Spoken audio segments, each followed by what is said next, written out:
वाला जेल में है। आज भारत की स्थिति ये है कि किताब लिखने वाला जेल में है, किताब पढ़ने वाला जेल में है, किताब को पढ़ाने वाले जेल में है। और जब ऐसे लोग शिक्षा नीति बनाएं और ये दावा करें कि ये शिक्षा नीति समाज में बराबरी लाएगी, समावेशी होगी, तो आप समझ सकते हैं कि ऐसे लोगों की मंशा क्या ही हो सकती है। एक तरफ इक्वालिटी की बात करेंगे, राइट टू एजुकेशन की बात करेंगे, शिक्षा की बात करेंगे, दूसरी ही तरफ एक लड़की को केवल इस वजह से शिक्षा के संस्थान में दाखिल नहीं होने देंगे कि उसने क्या पहना था। एक कपड़ा आपके शिक्षा के अधिकार से ज्यादा महत्वपूर्ण कैसे हो सकता है?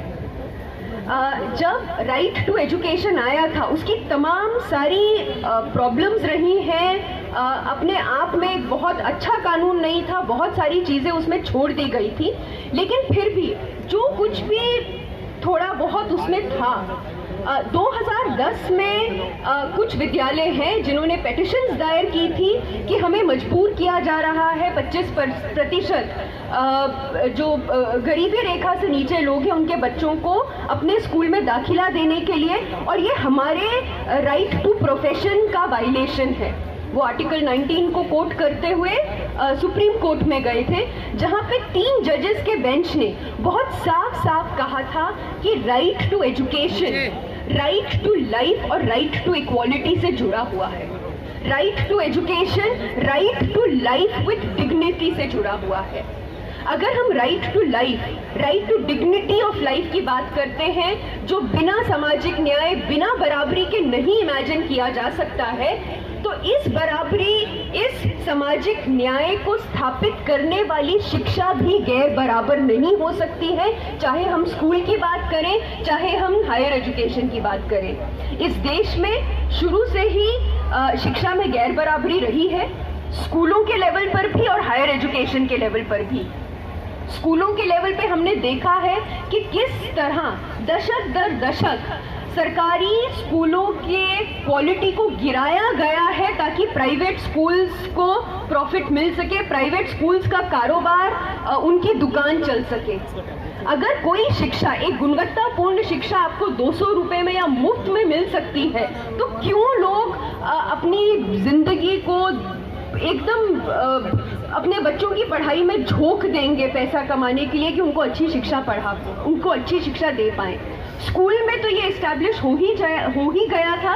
और आज जो हम हायर एजुकेशन पे जिस तरीके के अटैक देख रहे हैं, जिस तरीके के अटैक भारत के जो सबसे गुणवत्तापूर्ण शिक्षा देने वाले पब्लिक संस्थान हैं उन पे देख रहे हैं, उनसे मंशा साफ है कि इनकी क्वालिटी तो गिरा नहीं पाए, तो क्यों ना इनके खिलाफ ऐसी साजिश रची जाए, इनके खिलाफ कुछ ऐसी अफवाहें फैलाई जाए कि लोग अपने बच्चों को यहाँ पे बेचने से डरे।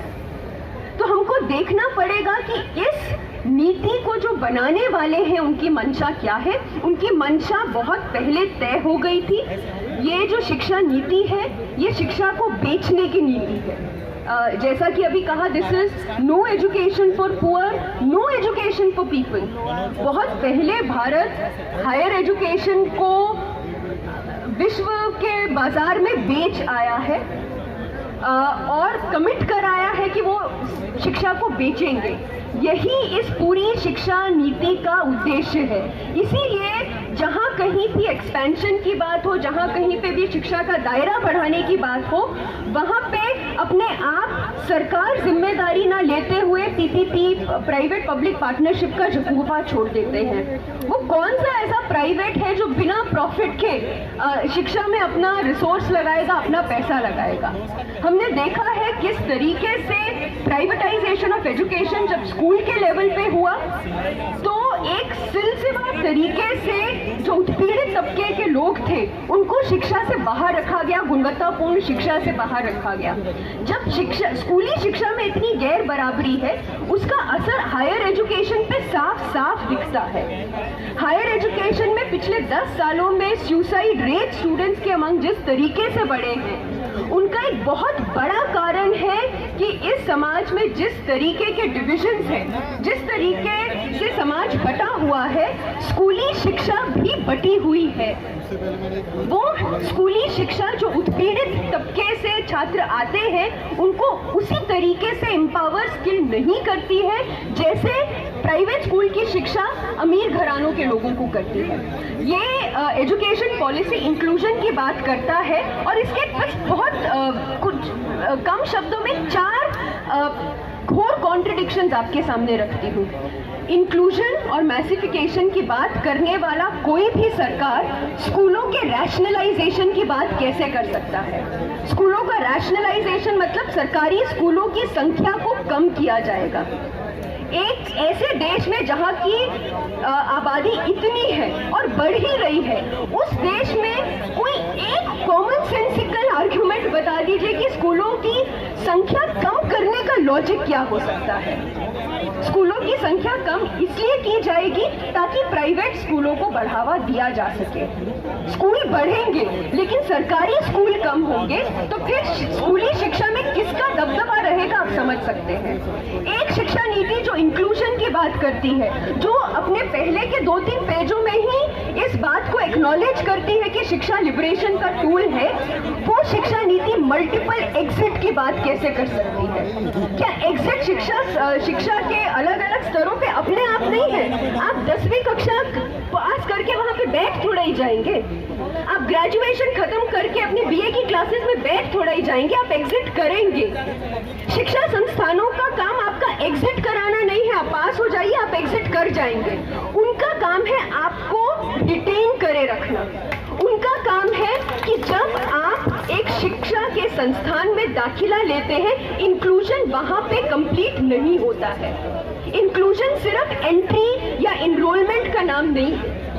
इंक्लूजन का मतलब है कि वहां पे रहते हुए आपको उसी गुणवत्तापूर्ण शिक्षा के पार्टिसिपेशन में आपका एक्सेस रहेगा, नॉलेज प्रोडक्शन में आपका एक्सेस रहेगा और संस्थान आपको वो तमाम सारे एकेडमिक इंफ्रास्ट्रक्चर प्रोवाइड करेगा जो आपको अपनी शिक्षा कंप्लीट करने में साथ दे। अगर किसी भी कारणवश स्टूडेंट्स शिक्षा से बाहर हो रहे हैं, छोड़ रहे हैं, तो इसका उपाय उनके छोड़ने को लेजिटिमाइज करना नहीं है, उन कारणों को सोचना है और उन सॉल्यूशंस को सोचना है जिनकी वजह से वो वहां पे रह पाए। अगर और कॉन्ट्रडिक्शन देखिए, 3 साल के ग्रेजुएशन को कहते हैं 3 साल काफी नहीं है, चौथे साल के बिना तो आप कुछ सीख ही नहीं सकते हैं। आप चौथे साल के बिना नहीं सीख सकते हैं, लेकिन 1 साल करके जा सकते हैं। ये किस तरीके का कॉन्ट्रडिक्शन है? किस तरीके, मतलब कॉमन सेंस भी अगर यूज किया जाए तो इस शिक्षा नीति का कोई सार ही नहीं निकल के आता है। और आप खुद सोचिए वो कौन से लोग हैं जो 1 साल करके 2 साल करके निकलना चाहेंगे या निकलने को मजबूर होंगे। एक्चुअली ये ड्रॉप आउट्स नहीं है, इन्हें पुश आउट्स कहते हैं। किसी अमीर का बच्चा 1 साल करके नहीं निकलेगा। ये वो लोग होंगे जो बहुत मुश्किल से उच्च संस्थान में आए हैं और फिर परिवार की जिम्मेदारियां, आर्थिक तंगी के कारण उन्हें छोड़ना पड़ता है। तो ऐसे में क्या संस्थान का काम उनको जाने देना है डिग्री पकड़ा के, या वो सॉल्यूशंस तलाशना है जिनकी वजह से वो बने रहे? मैं साइकोलॉजी पढ़ाती हूँ, एजुकेशन पढ़ाती हूँ, ऐसे डिसिप्लिन से जिनमें ज्यादातर महिलाएं आती हैं। बहुत बार ये हर साल की कहानी है कि कुछ छात्राएं आके कहेंगी कि घर से शादी का प्रेशर है, और बहुत बार वो इस प्रेशर से ये कह के लड़ती है कि 3 साल की ग्रेजुएशन है, मेरे 3 साल पूरे हो जाने दीजिए, 2 साल की MA है, मेरे 2 साल पूरे हो जाने दीजिए। अब हम उनको बोल रहे हैं अरे 1 साल के बाद परिवार बोल रहा है छोड़ दो हम डिग्री दे देंगे। ये कौन सा इंक्लूजन? ये शिक्षा बात करती है डिजिटल एजुकेशन की। डिजिटल एजुकेशन, पहले तो हम जानते हैं कि हमारे देश दुनिया में कितना डिजिटल डिवाइड है, पर मान लीजिए ये डिजिटल डिवाइड ना भी हो, किसी जादू से रात भर में ये डिजिटल डिवाइड बढ़ जाए, तब भी सोचिए क्या शिक्षा सिर्फ कंटेंट को ग्रहण करना है? सबसे ज्यादा स्कैफोल्डिंग, हैंड होल्डिंग, बातचीत की जरूरत उस स्टूडेंट को होती है जो उत्पीड़ित तबके से आता है।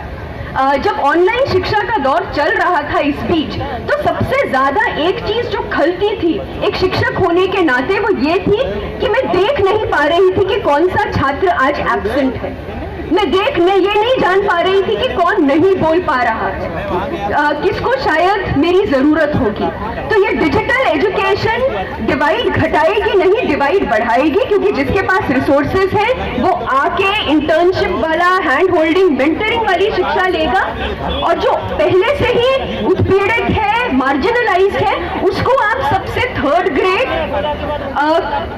सिर्फ एक एसिमिलेशन वाली शिक्षा देंगे जिसमें क्रिटिकल थिंकिंग का कोई बात नहीं है। एक आखिर की बात मैं ये जरूर कहना चाहूंगी कि शिक्षा के संस्थानों में शिक्षा सिर्फ क्लासरूम के अंदर नहीं, बाहर भी होती है। अगर आज हम यहाँ पे सब खड़े हैं, हमारे बहुत सारे प्रेजुडिसेस, स्टीरियोटाइप्स टूटे हैं, क्योंकि हम अलग अलग कॉन्टेक्स्ट से आए हुए छात्रों के साथ दोस्ती किए, उनसे मिले, उनसे सीखे। ये लोग चाहते हैं कि हम ना मिले, एक दूसरे के बारे में जो भी हमारे स्टीरियोटाइप्स हैं, प्रेजुडिसेस हैं, वो बने रहें, हम बटे रहें, और एक कलेक्टिव ऑर्गेनाइजेशन, मोबिलाइजेशन कभी पॉसिबल ही ना हो सके तो संस्थानों को खत्म कर दें। इसके खिलाफ पुरजोर तरीके से लड़ने की जरूरत है। आप सभी छात्रों को क्रांतिकारी सलाम, जिन्होंने इस स्लोगन को जिंदा रखा, इस नारे को जिंदा रखा, लड़ो पढ़ाई करने को, पढ़ो समाज बदलने को। शुक्रिया, इनकलाब जिंदाबाद। कि एजुकेशन सिस्टम में एग्जैक्टली किस तरह का बदलाव लाया जा रहा है जिसके जरिए ये एजेंडा इम्प्लीमेंट हो रहा है। तो कुछ उदाहरण देना चाहूँगा मैं। एक है कि हम जो सोशल जस्टिस की बात करते हैं, सोशल जस्टिस जितना दूर तक हो पाया हमारे देश में, उसके पीछे एक बड़ा कारण है तरह तरह के एफर्मेटिव एक्शन। उसमें से एक है कास्ट बेस्ड रिजर्वेशन। आप एनईपी का एक्चुअल टेक्स्ट देखें, वहाँ पे कहा गया है कि ज़रूर एफर्मेटिव एक्शन होगा, पर for ACDG, socio economically disadvantage groups, मतलब वो सारे समूह जिनके खिलाफ तरह तरह के सामाजिक या आर्थिक वंचनाएं हुई है। अच्छी बात है, लेकिन तरह तरह की जो वंचना है इसका चरित्र अलग होता है।